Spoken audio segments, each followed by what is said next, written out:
السلام عليكم ورحمة الله وبركاته. maanta ay taariikhdu tahay July 20keedii 2018 waxaan halkan ku qabanaynaa war saxaafadeed aan soo jeedinayo anigoo ah Ibrahim Maxamed Xuseen gudoomiyaha ururka UWSLF oo ah urur 25 sano ee u dambeysay dagaalka ka jiray gobolka Soomaali galbeed ee Itoobiya kadibna heshiis la qaatay dawladda Itoobiya 2010 sano u dambeysayna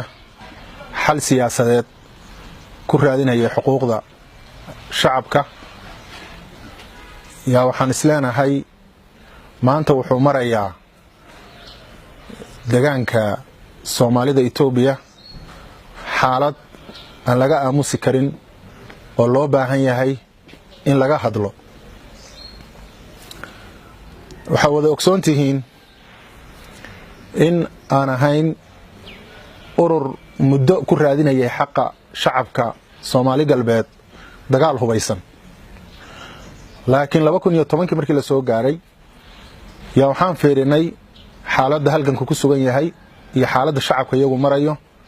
annagoo ka turjumayna duruufta shacabka markaa marayay yaa waxaan go'aansanay inaan xal nabadeed u wareegno wax ku raadino waxaan isleenahay 10 sano u dambeysay waxaanu ka qayb qaadanay bal inaan shacabkii wax ka bedelo ugu yaraan qaybaha kala duwan ee nolosha shacabka haday tahay dadkii dibadii dadkii gudaha isku furma qurba joogta iyo gudihii nabadii oo wax iska bedelo nolosha qofka muwaadinka ah qaybaha ijtimaaciga ah wax badan baan wax ka qabanay nasiib darra laakiin nidaamkii markaa jiray maamulkii Itoobiya ka jira waqtiga ayada ah iyo maamulka maanta jigjiga ka jira yaa waxay weeqeen wixii aanu shacabka u qabanaynay iyagoo u arkayo wixii horumar ah ee ummadda loo qabtay in uu iyaga systemkooda dhib ku yahay xaaladda ayada ah markay dhacdayaan haddana mar labaad waxaan isku daynay bal in jabhadda kale hubaysan ee dibadda jirta ee ONLF in aan wada hadalsiino iyaga Itoobiya si hadii xalkaas wixii markaa dadka lagu leeyahay dhibka ay jiray oo ahaa dad hubaysan baa duurka ku jira balse ay taas u xallisanto runtii sanadkan gudihiisa 2018 yaan shir halkan Itoobiya iyo isugu yimaadeen ONLF ka qayb qaadanay laakiin nasiib darro markii u dambeysay shirkaasna waa fashilmay iyadoo ay sababtu tahay maamulkii markaa ka jira Itoobiya iyo maamulka jigjiga ka jira oon ula tacaamulin sidii loo baahnaa maanta waxaad wada ogsoontihiin inuu maamulkii hore meesha ka tagay Itoobiyana uu ka dhacay isbedel uu hogaaminayo Prime Ministerka cusub ee Itoobiya Dr. Abiy Ahmed isbedelkaasi wuxuu saameeyay Itoobiya kale ama ahe geeska Afrika oo dhan meelaha sida muuqata loo tilmaami kara waxa kamid ah dagaalkii 20 sano ka socday Itoobiya Eritrea u dhaxeeyay oo si degdeg ah lagu soo afjaray gudahana isbedelkaasi si xoog loo saameeyay gudaha Itoobiya haday tahay xagga siyaasadda haday tahay xagga dhaqaalaha haday tahay xagga militariga haday tahay xagga amniga haday tahay xagga qowmiyadaha iyo xorriyad qowlka qofka muwaadinka caadiga ah hawsha iyada ah gobolka kaliya ka faa'iideysan waa gobolka Soomaalida isbedelka inta leegay geeska Afrika oo dhan saameeyay gobolkii Soomaalidu waxa la dhihi karaa wax la taaban kara ma gaarin oo macna leh oo isbedelkaasi uu keenay maxay tahay marka asbaabta oo gobolka Soomaalidu isbedelka ula jaan qaadi lahayaa waxaan isleenahay marka koobaad dhibku waxa weeye maamulka meesha ka jira jigjiga oo ka hor yimid isbedelkii shacabka deegaanka degani Itoobiya oo dhan isaga isbedelka uga horeeyay tan 64kii ilaa 87kii ilaa maanta wuxuu dagaal ugu jiraa isbedel shucuubta kale Itoobiya oo dhan isaga kaga dheereynay laakiin waxa afka madaxa uga taagan nidaam rajiim ah oo waxba u ogolayn waxaan isleenahay marka qodobka hor taagan shacabka Soomaalida ee Itoobiya in ay isbedelkan ka qayb qaataan waxa weeye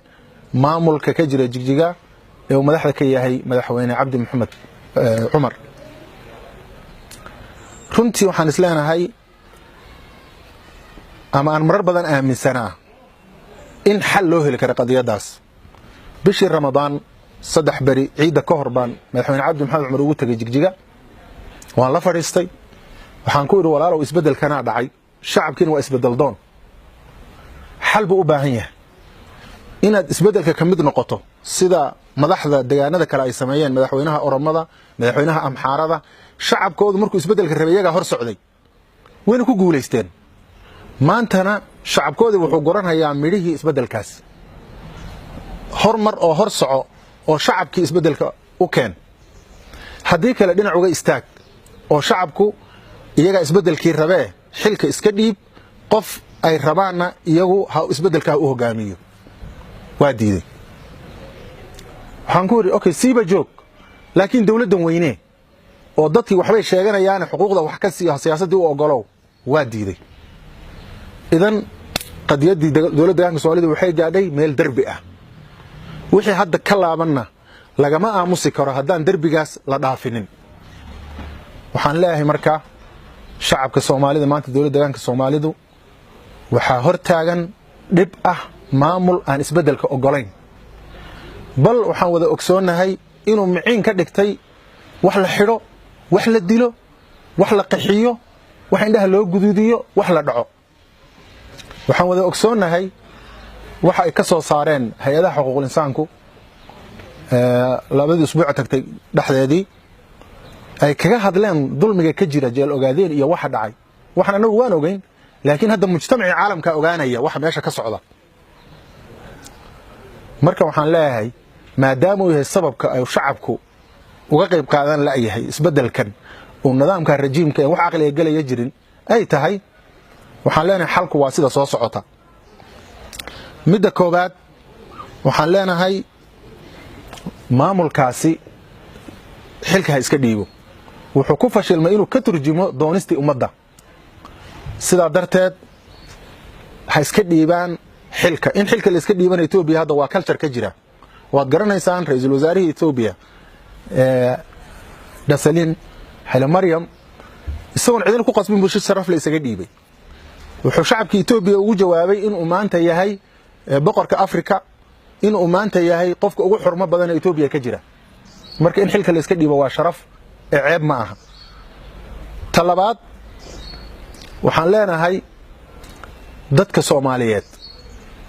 ee deegaanka u dhashay ee isbedel doonka ah waa in ay qabsadaan shir degdeg ah oo heer qaran ah shirkaas oo ka soo qayb galayaan dhammaan wixii ama urur ah ama xataa shakhsi ah ee xal gobolkan iyo ummadan in xal laga gaaro diyaar u ah ama raba saddex waa in shirkaas uu ka soo baxo road map lagu badbaadinayo ama road map labada sano ee kala guurka ee dawladda deegaanka Soomaalida isbedelkeeda loogu talagalay waa in halka laga soo saaro waxaan leenahay waa in dadka Soomaaliyeed ee gobolkaasi ay ka dhigtaan cinwaan ama title ama higasho wax la yiraahdo qoomiyad Soomaaliyeed oo midaysan oo xoog badan wax inta ka yar oo deeqa ma jiro marxaladii ahayd aniga ku garanaya aqliga iyo ana ku dooraya iyo aniga ku garanayay ummadda deegaanka Soomaalidu maanta way soo dhaaftay Itoobiya oo dhan way soo dhaaftay waxaan jeclahay inaan soo dhaweeyo marka koobaad shir ay ku baaqeen dadka isbedel doonka deegaanka Soomaalida oo ka dhici doona Diridhaba bishan 30keeda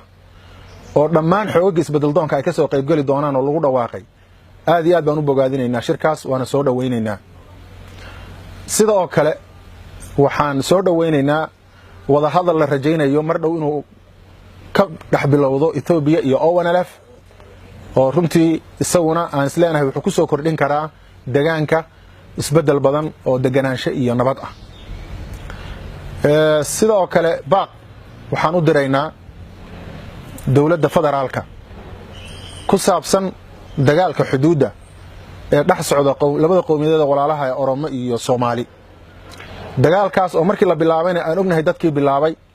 iyo ujeedaday kala haayeen oo rejiimkii hore ahaa